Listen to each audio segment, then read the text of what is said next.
In the workshops, steel is forged and shaped to 1,000 different uses.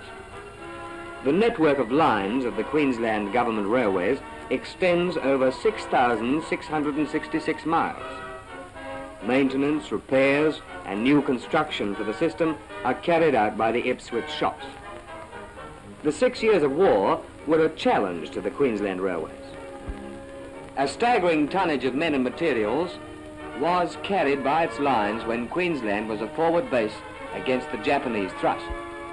Peacetime peaks were passed, then doubled, but the load was well borne. The Queensland railwaymen were not to be daunted.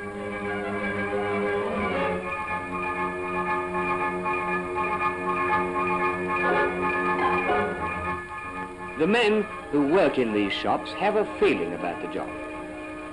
They reckon they get what Australians call a fair go. They work a 5-day week, get holiday leave with full pay, and free railway passes for their families and themselves to any station in Queensland. Compensation for injury at work, pensions at retiring age.